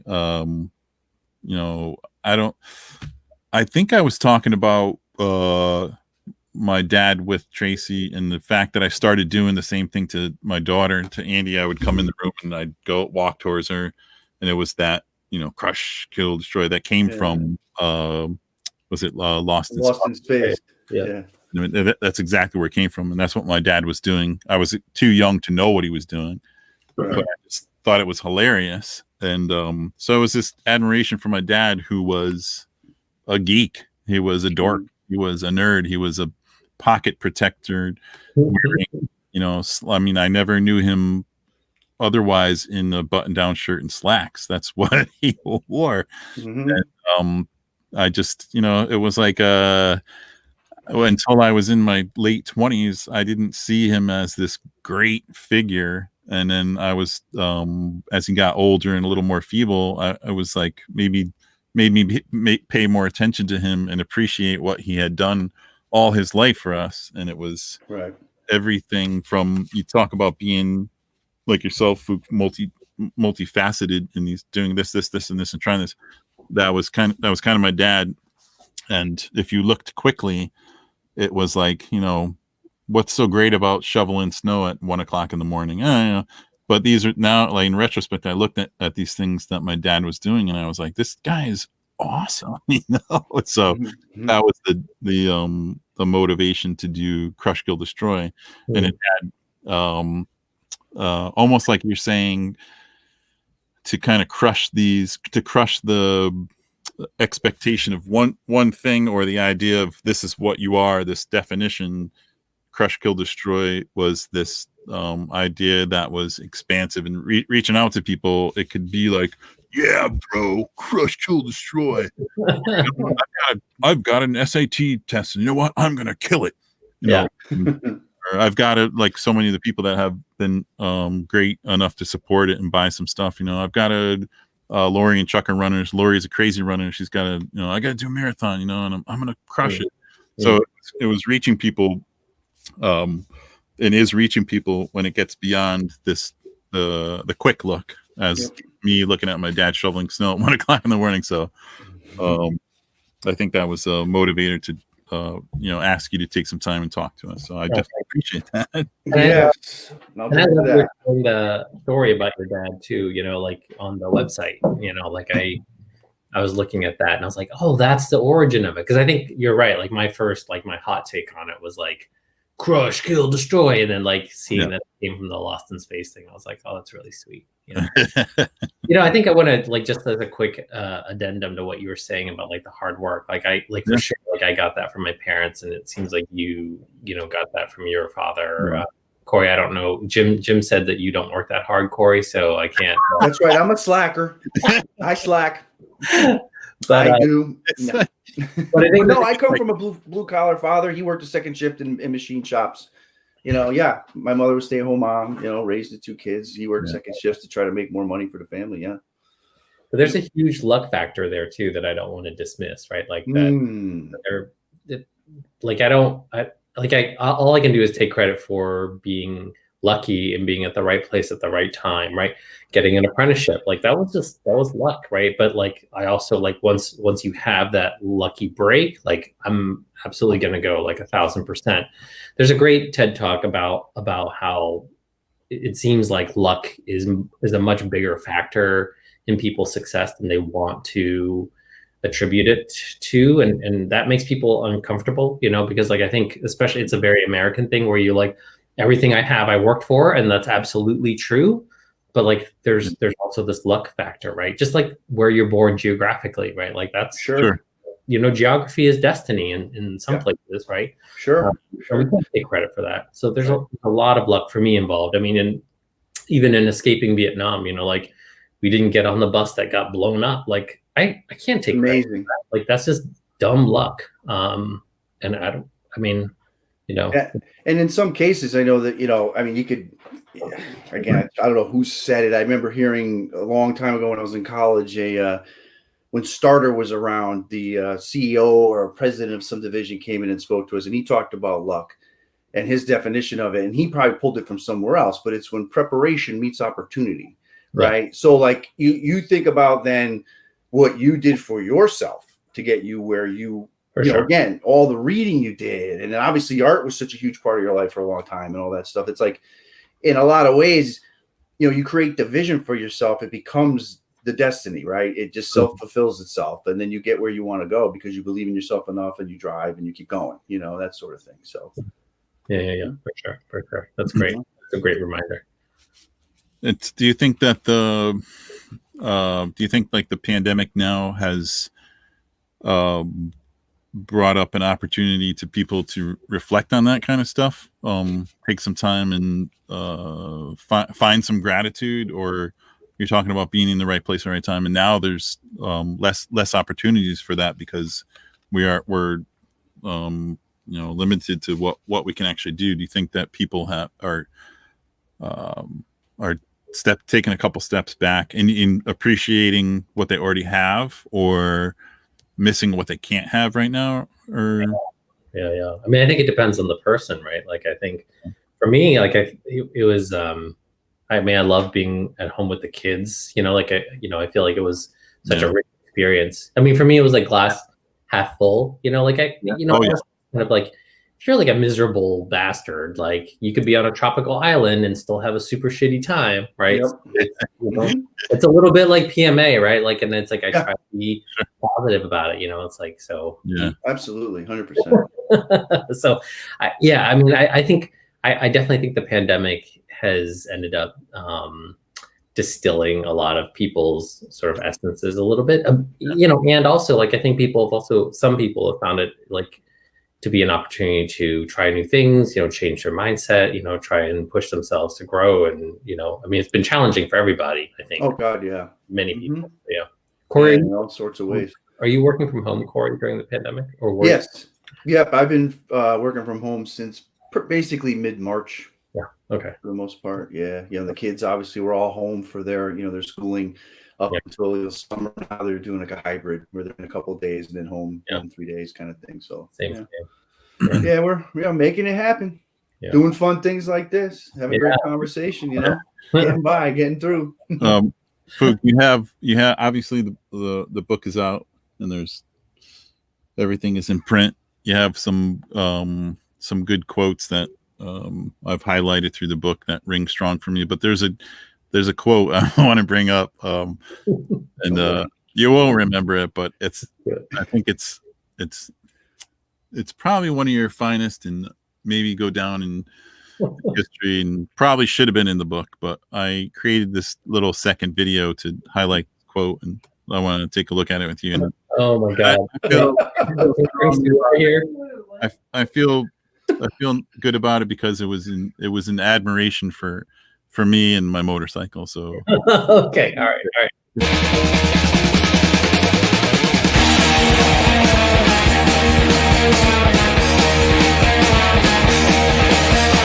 If you like to gamble, I tell you I'm your man. You win some, lose some, and do the same to me. Yeah, that's great. Did I really say that? Yeah, it's I actually found it. It's in print on Facebook. Facebook is the word. Yeah, absolutely, yeah. So I actually, it's equally hilarious as it is sentimental for me because I think I found myself coming to visit you at stressful points in my life. I know. I think I want to take a trip to Maine. Maybe I'll go do a guest spot at Phuc's. Like unannounced. He'll like literally call me like the day of. He'll be like, "Hey, I'm on my way up to Maine." Yeah. Like, okay. Your bike sounds like explosions, gangbang, nuclear bomb, while playing Motorhead on surround. Oh, it's so good. I was like, holy shit. That bike was really loud. That one, do you remember that? Like, that one was really loud. I still have that bike, actually. I don't know that it was really loud. It was just next to a scooter, so maybe that was the maybe. So we're gonna move on. There's so much to talk about. I know we'll wind down soon, but I just think managing so many things in your life with everything, tattooing and teaching, and I think Corey was definitely interested in some music questions. Music is a big part of the book. Influence life is huge. I think we'll start with some show and tell. Okay, so about this whole relatable thing, right? Mm-hmm. So one of the things that and I think it was in the prologue at the very beginning, listening to you talking about how you evolved to punk rock, and then the education piece to help you, propel yourself away from negativity and all these other things, but then. Now I'm listening to the book. We get in. And you talk about one of your friends and listening to a song that kind of moved you, and it was Agent Orange, right? Mm-hmm. So now you're you're bringing me back now to like 86, 87, right? Yeah. So I was prompted. Now again, Jimmy didn't ask me to do this. I just said to myself, this guy brought me back. So you know what I had to do? I had to go back and search out some of my cassette tapes from that era, right? So I didn't find them all, but I did find a couple. Oh, So I think some of these bands will resonate with you. Okay, so the first one, that's the Circle Jerks. Oh yeah. Sorry, yeah. Right? Oh Okay. my God, so good. All right. Yep. And then we got DRI Dealing With It. Right? On cassette. Look at that. That's a gem. A gem. There's like songs on here that are like 4 seconds long. It's insane. And then one of my favorite bands of all time, hard rock or hardcore bands, the Bad Brains. Eye Against Eye. Good, so good. Yeah. And then I saw on I think one of the Spotify playlists, I think this was one of the bands that you liked as well. Descendants, yeah. Yeah, man. So great. So my exposure to music, like, in the early, 80s, like 81, 82, it's like Ozzy Osbourne, freshman year. I remember my buddy Mike, and his brother Scott, we would sit and listen to bands like, King Diamond and Venom, just, wow. That's hard stuff. yeah. Like great. And then you mix it in some Sabbath and all this other stuff. But then there was this day where I went to go to a place in Connecticut called the Anthrax. It was a Friday night show. It started at like 9, 10 o'clock. I'm like 16 years old. I'm like not even familiar with the bands. I'm going with my buddy Jay Pick. We're driving up there. We get there. Turns out that the headliner that night was Token Entry. Oh, so that was a straight edge show with two guys walking in with long hair.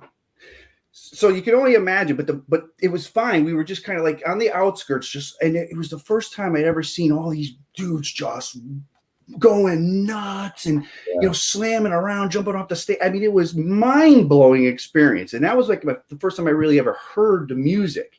And then after that, I started really getting into it. You seem to hear the music, and then I know, like reading, hearing a quote, like you had said in the book that you did go see shows with your friends. So I was curious, like how your first show experience was it a certain band, that kind of thing? I mean, and I think that's like the big, what's interesting for me is like the idea of like the punk scene in a small town where nobody has a car, and I think like what was, really amazing for us in Carlisle was like that kind of DIY mentality. Yeah. It's like nobody had a car, nobody had their license.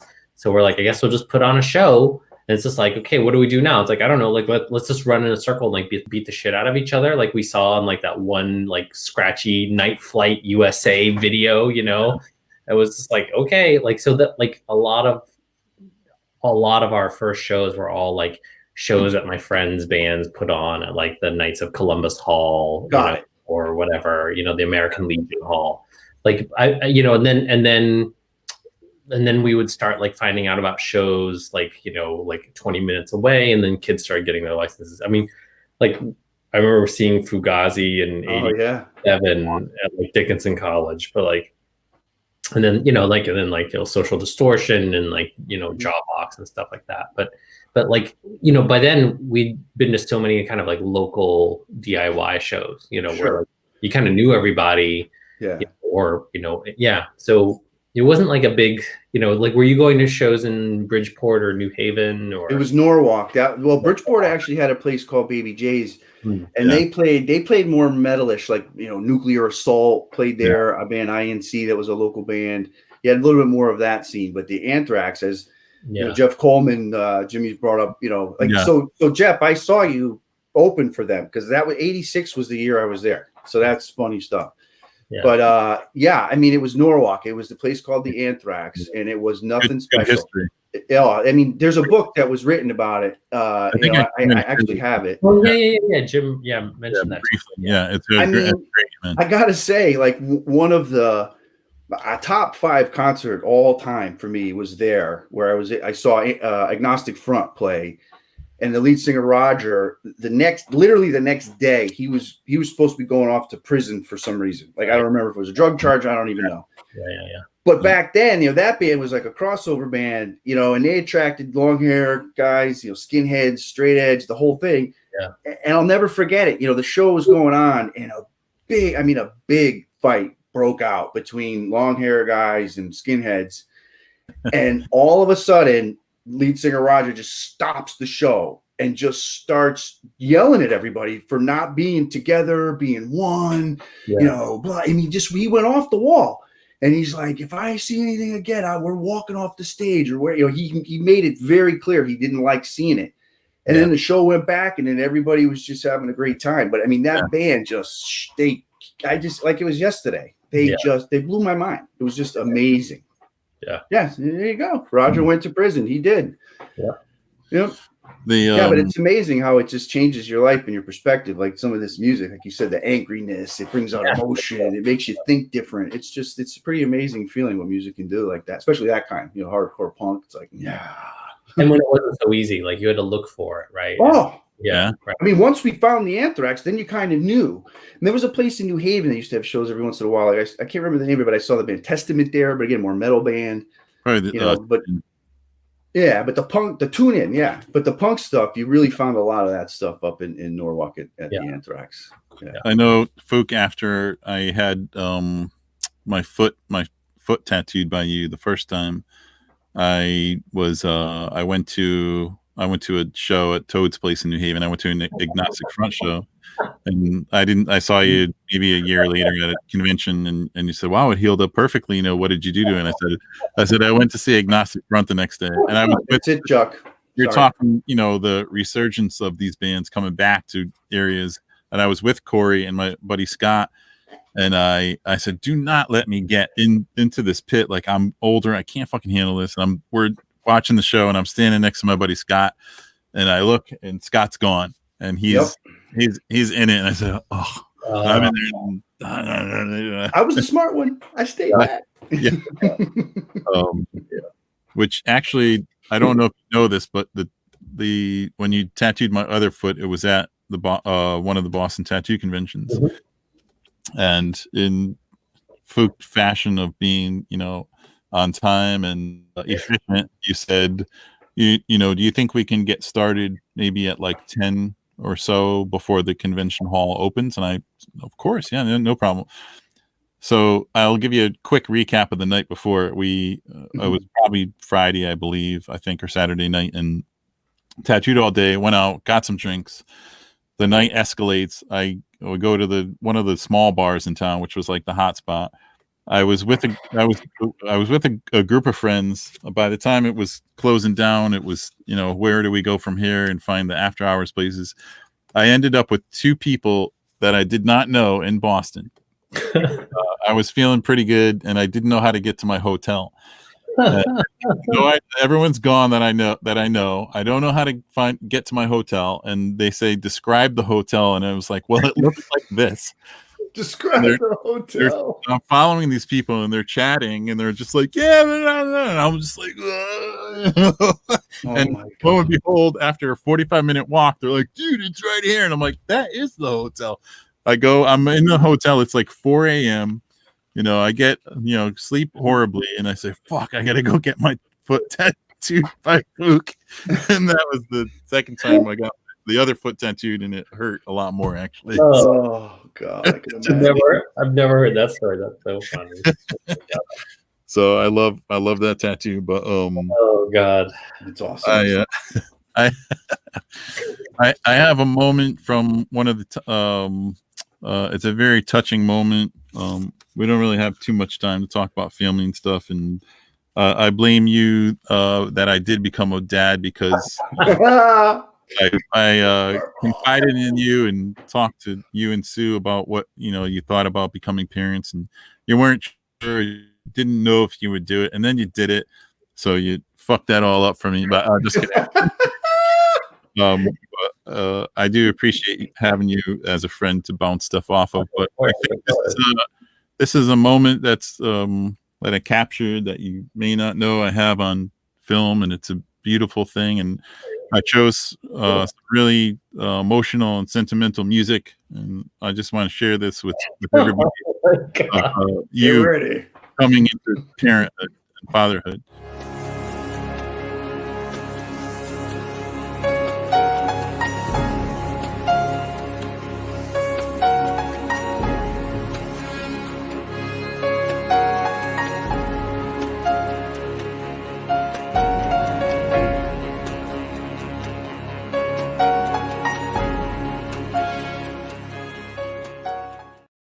Bravo!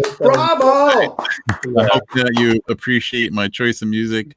Chariots of Fire, so good, so That was good. for obvious reasons, and It's people so great. won't know unless they read the book.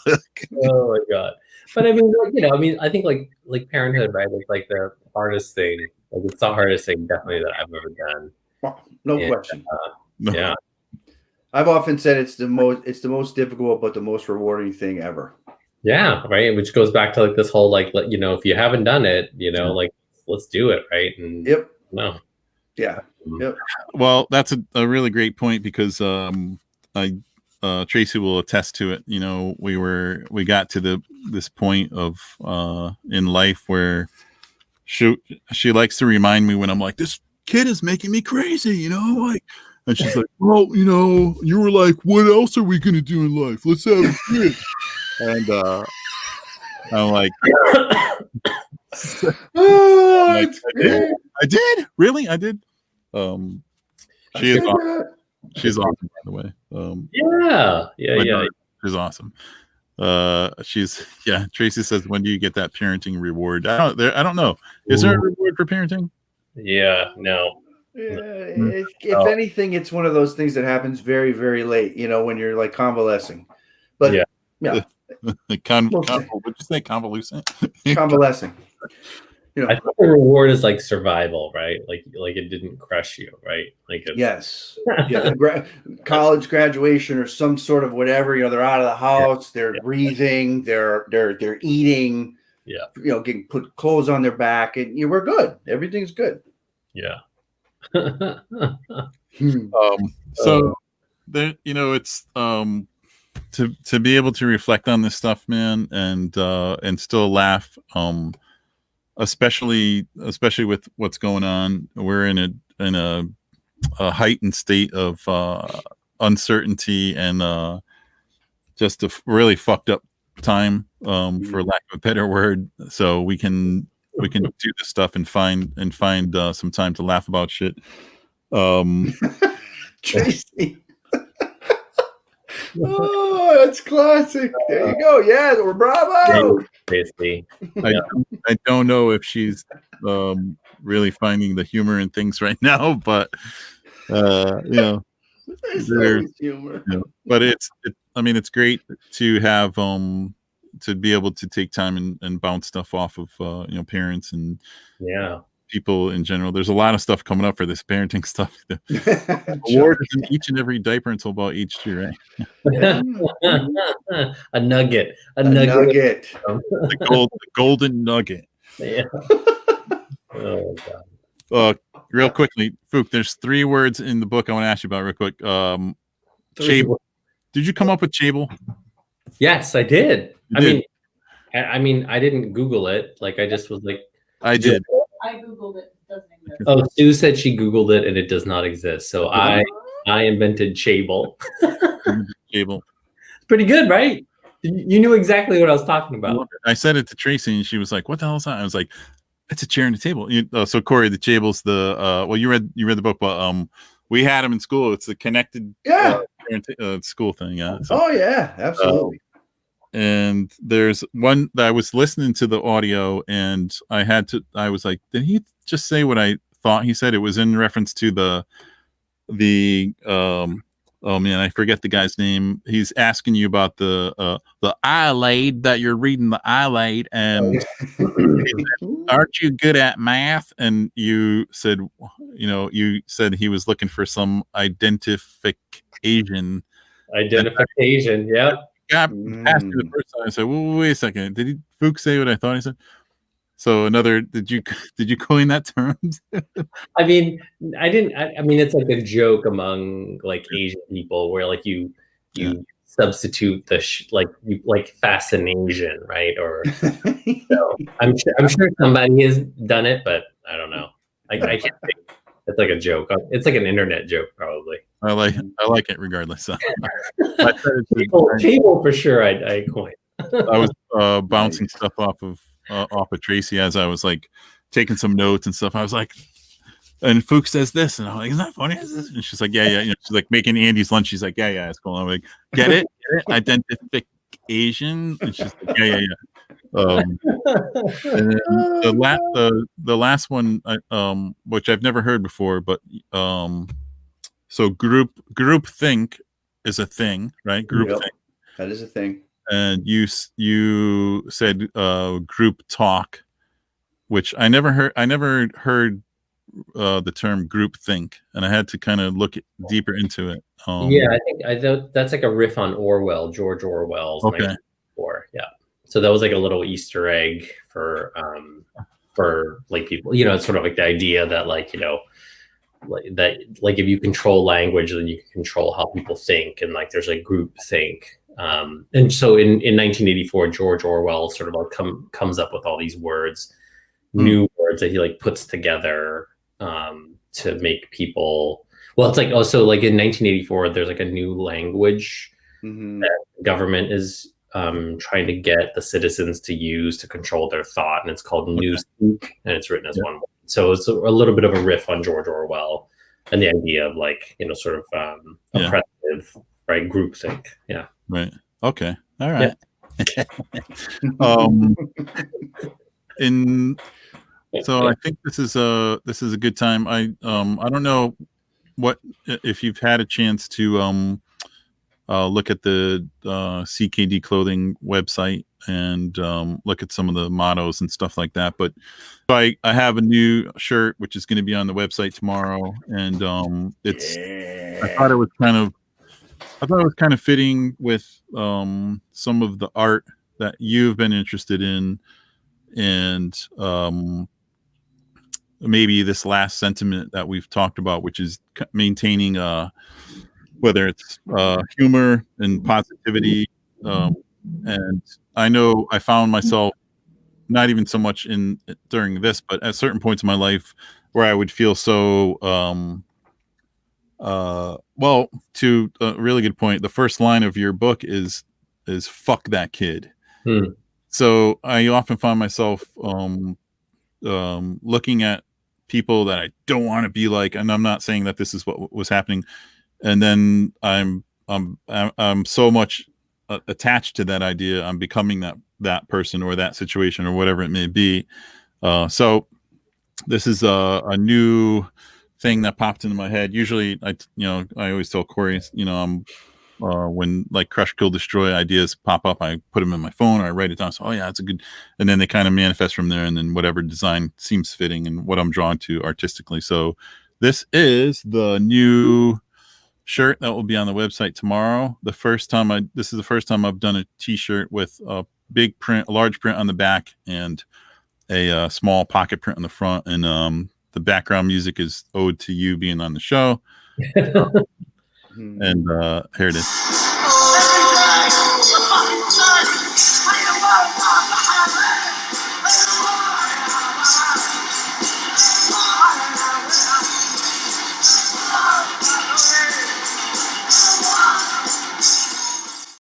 So yeah, Nice. I love that. It's got the CKD logo with some. That's awesome. I don't know how to do this backwards with some. That's that hand.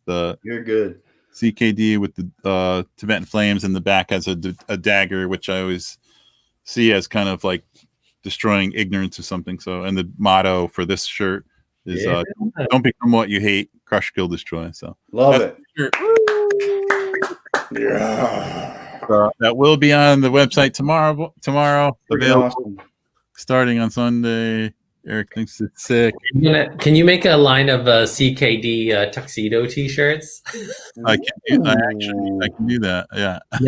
And then on the back is just like bare butt, like Daffy Duck style, just like a butt hanging out. You talking like some chaps, man? Like buttless chaps? Nice. All day, right? If anyone wants to look into the book or your tattooing, what do you think, Phuc? Your website, phucskywalker.com. Yeah. I mean, the Phuc Skywalker is like specifically all the book stuff, and then Tsunami Tattoo is the tattooing stuff, and then my Instagram is just like a hodgepodge of like whatever I'm posting. So, yeah. Like skateboard ollies. Oh my God, yeah. So Instagram is like, yeah, whatever. I mean, like, I'm kind of just like, yeah, oh, I'm going to take pictures of like me like ollieing, and I realized I should have taken pictures of me falling, which happened a lot more. Like, like me landing an ollie it was like trying to capture Bigfoot on film. Like my wife just managed to, take a couple of shots of me. Hey, that's all good. That's what the pictures are for, to catch the moment, not all of the other things. Right.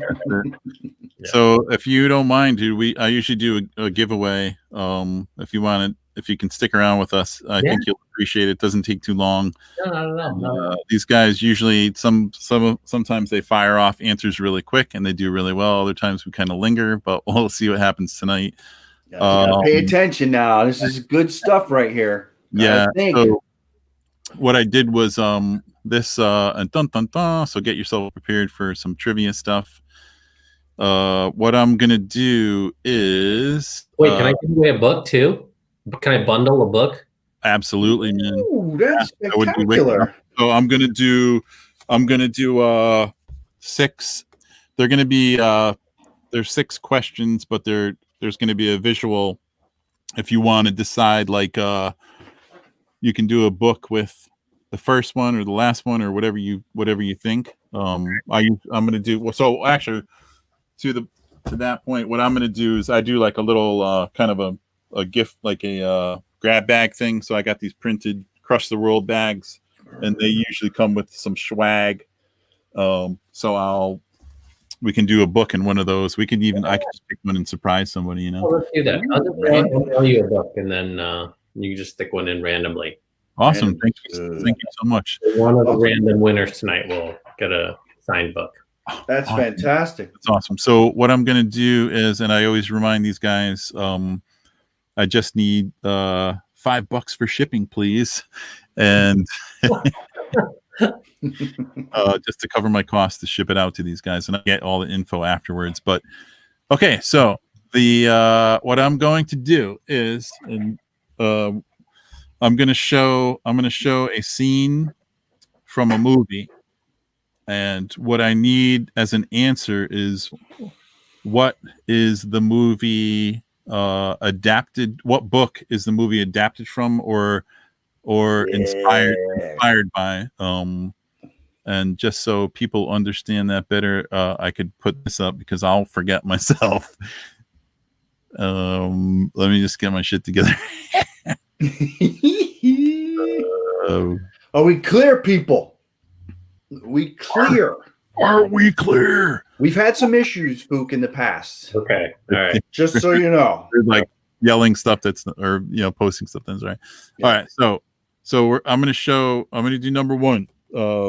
And Phuc, actually, if you want to say the name of the movie, obviously don't say the name of the book if you know that it was adapted from, or at least inspired by, or vaguely inspired by. So, all right, homies, this is the first movie. If you want, Phuc, like I said, if you want to just say the name of the movie, and then we'll see if anyone can guess what book it's inspired by. So, so that is what, Phuc? The Coen Brothers, right? It's yes.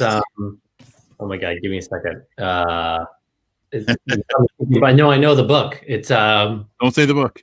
I know. I'm trying to think of the movie title. I can't remember the name of the movie title. It's the Coen Brothers. Starts with O. Oh, Oh Brother, Where Art Thou? That is the movie. That's the movie. For sure. Three Brothers. No. So what was Oh Brother, We're Out? Well, that's so we're looking Bible. We're looking for the book that the movie was loosely based on or inspired by. Do you know this, Phuc? Yes, I do. Okay. That's why I was stuck on the name of the. Yeah, I honestly didn't know any of these. Like when I looked at them, I was like, man, that's really cool stuff. Like, look at that. I didn't know. Yeah. Now, people, do I need to influence you all with this? I mean, sure. The Google, right? We've talked about this before. Yeah. Google. It's not hard. If you really kind of write the right thing, you'll get a boom. It'll be right there. It's very. Can I give a hint? You can Ooh, absolutely give a hint. hints are good. It is related to the last chapter in my book. Ah, Tracy knows, but I don't know how fair that is. It's like I would just walk upstairs and give her something. Bob Denver. What? Come on, Jeff. That's a book. What are we talking about? Yeah, if you want to give a hint, Tracy, it's fine. Eric says he can't. Oh, Google. Eric can't Google, man. Oh. How about Alexa? Ask Alexa. Come on, guys. Get creative. Let's go. Gilligan. Okay. Well, these guys obviously need to read your book, Phuc. So Yeah. uh, Come on, guys. any other is there any other hints we could do for this one or no? I mean, I got one, and but it'll just give it away because you know what I mean. Like it's one of those things where it'll be very obvious. I'll say this: it's the title of the book that it's inspired by is also the English word for a long journey. Ooh. And I could another hint. I will say it's not The Simpsons. It's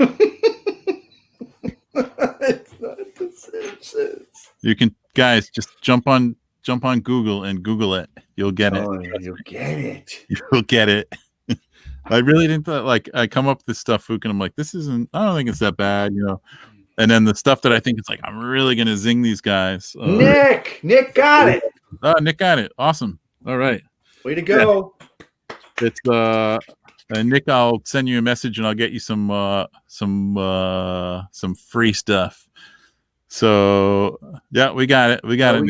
All right. So that was number one. Awesome. Okay, next one. Next one. This is Phuc. If you want to, I don't know. Yeah, see if you know this movie. That is do you know the name of the movie? Not the book. Again, do you know the name of the movie? Yep, Roxanne. Roxanne. That's the movie. Steve Martin and is that Daryl Hannah? Yeah. Yeah, that's Daryl Hannah. Yep. Of Splash fame. Of what? Splash. Yeah. Tom Hanks. Yeah. Okay, so Tracy's got the movie. she's got the movie. The way Nick's wife. See, Nick, the Google works, man. It's powerful. So You're asking what book inspired this one? What book inspired this from? So this is the name of the movie is Roxanne. Oh, wait a minute. Look at Eric's response. I think he's being silly, but yeah. Completely crazy spelling from Eric, but I'm sure he was going nuts. That's close enough, Eric. Yeah, good job. All right. Yeah. So Eric got that one. Oh, Mary came in just a little late. Okay, so next movie here. Apocalypse Now. Apocalypse Now. And this one I wasn't sure about, Phuc. I don't know if do you know this book? Yeah. Is that a foolish thing to ask you? Yeah. So let's see. So this is Apocalypse Now, based on a book which I was not familiar with. Corey, did you know this? No. I mean, the Roxanne one, obviously, that one resonated, but no, the rest of them, I was like, oh wow, no way, that's pretty cool. Wait, especially the last. You know this just for me because I'm on the show. The Apocalypse Now one? No, just movies by books. Like yeah, of course. Yeah, of course. Thanks. Yeah. I feel so special. Very creative with your chapter headings. Thanks, Corey. You're quite welcome. Not Creature in the Lake. Not Creature in the Lake. Creature in the Lake. Oh my I like God. the way that sounds, but that's not what it is. Yeah. We'll give you. I'm trying to think what's the famous quote from that movie? From Apocalypse Now. Yeah. What is it? I'm trying to think of it. There's that one. There's a there's like the smell of napalm in the morning or whatever. Like that's the one that always resonates in me. I love the smell of napalm in the morning. Yeah. Isn't it Robert Duvall played that character? Huge cast. So crazy. A huge cast. Guys, Google, man. Come Yeah, on. Where are we? I'm telling you, Alexa, you got to ask her. She'll help you. She's there. She wants to help. They created her. Eric got it, yeah. Well, we can skip that one if you guys don't know it. But this is all right. Let's try another one. These guys. Wait, can I say the answer? Since no one's answering that one. Yeah. You know what? No, we'll save it. We'll save it. Maybe somebody will Google it and then drop it. They may. Let's try another one here. This is one of Tracy's favorite actors. Ooh, Neil. Neil got it. Oh, Yeah, Neil. yes, Neil. Oh, okay. Thank you, There Neil. you go, Neil. Nice job. Awesome. This is Nicole, F. Jeeves could have worked. Right. all right. I'm gonna leave this picture up, and I'm not gonna lie, guys. I have to pee really bad. Phuc, if you want to name that movie. I don't actually, Corey. I don't know this movie. You know this You don't? Yeah. Yes. Yep. Very familiar with this movie. Two Nick Cages. Yep. Yeah, I think he may have been nominated for an Academy Award for this role, but I can't remember. It's not Raising Arizona. Oh, Tracy just dropped it on there on the comments. I don't know if I saw this one. Maybe Yeah, adaptation. So now we need the book. Ooh. Two Nick Cages, your worst nightmare. Oh, we could do it, people. Yeah. It's not hard. I mean, again, we don't like to give away the tricks, but again, when you have the ability to access things like the Google, Yeah. and it's hey. How do we do? Anybody get it? Not yet. No, not yet. Not yet. So Tracy guessed the movie. yeah. Did you? So Phuc, you didn't remember that movie, or? No? I don't know if I can't remember if I saw it or not. If I did, It's somewhat recent, right? Like not that old, if I remember Chuck, right. Mike Jones. Oh, Chuck got it. Nice job, Chuck. It's, that was Kaufman. I want to say adaptation. Charlie Kaufman. Charlie Kaufman. Yeah. Was directed or just written with screenplay? I'm not sure. Just a little late, Jeff, but you almost had it. Wow. So let's see. Chuck got that one. Okay. Next one. So let's see. Tracy said it was Spike Jones. Yeah. Directed. Direct. Okay. All right. Next one. So we are up to number 5. Classic. Oh yeah. Oh yeah. Of course. So name of the movie, Phuc? Yep. This is clearly The Goonies. I'm kidding. It's The Goonies. You're junk. Baby Ruth. Who wants a Baby Ruth? Chuck saying these are hard. Oh, I'm kind of glad, I guess. Yeah, hey, they can't always be layups, man. Sometimes you got to work for those points. You know what I'm saying? I know the story. I don't know the name of the original, though. Is there an original name to the story? The book. The book, yes, yeah. There's I mean, we can give the. Do you know who wrote the book? I think you could say if you know who wrote the original story or the title. Yeah, that worked. That totally worked. It's pretty obscure. Yeah. Oh, Nicole, you are right on the movie. Well, right on the movie. Eric is right. I think Eric. Oh, wait, Eric again. Is he right? Is Eric right? He is right. Yeah. You know what, Eric? He's been killing these last couple weeks. Like, he's been killing them. He has been. You're right. So you're absolutely right. The last one, and this was an accidental find. I don't know if you'll know this, Phuc, but I didn't know. It's, for one, it's a particular movie out of the series. I don't know if you know the name of this Batman movie. Yep. Do you want me to say it? The name of the movie, yeah. Yeah. So this is Dark Knight Rises. Yep. And this dude, So I was surprised to read. This is definitely more of a nod to or inspired by a book, and I was like, oh, okay. And I don't know if you know what book this is inspired. No, I don't at all, actually. It's I don't really know how to give a hint to it, but this one people definitely have to Google. Yeah, I couldn't believe this one either, personally, because this book I read, but obviously a long time ago. Is it a staple high school read, Corey? Is that what it is? Yeah. From what I remember, yes. And Or an English class, like an English class, something like that. Yeah, this is Eric says he knows, but he won't guess because he's taking all my merch. He's taking all the merch. That's good. Huh. Just Googled it. Yeah. So Googled it. Yeah. Here, we'll give everyone a couple seconds to answer this. This is the last question. So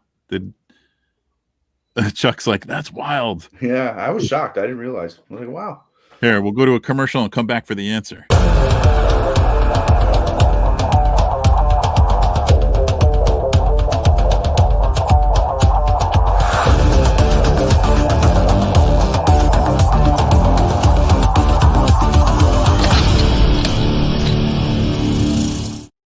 And we do have an answer. Nicole got it. Tale of Two Cities. Yeah, interesting.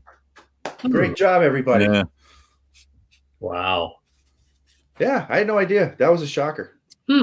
Awesome. So we have come to the end of our show. What can I say, Phuc? I definitely appreciate it. It's been awesome. I appreciate you taking the time to do it. I could probably talk another 2 hours just to bullshit with you because it's been a while. And there's so many funny things about the book too, like the Star Wars stuff. Again, the comic books. I mean, there's so many things that could be dived in on. But it's been great chatting with you, man. Oh, thanks, Corey. Thanks, guys, for having me.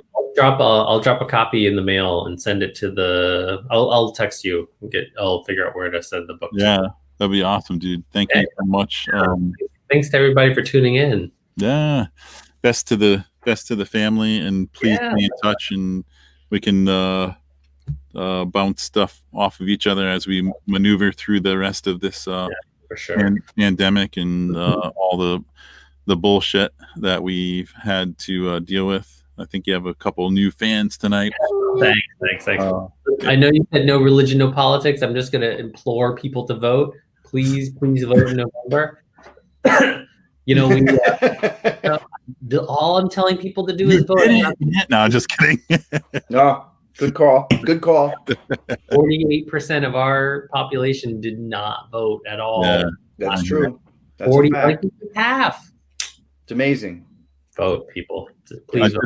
I just want to say that I know that this was a truly engaging show because Tracy's mom is up at 11 o'clock at night. She actually fought Ambien to stay up and watch, and which is great. Tracy's Tracy's ready.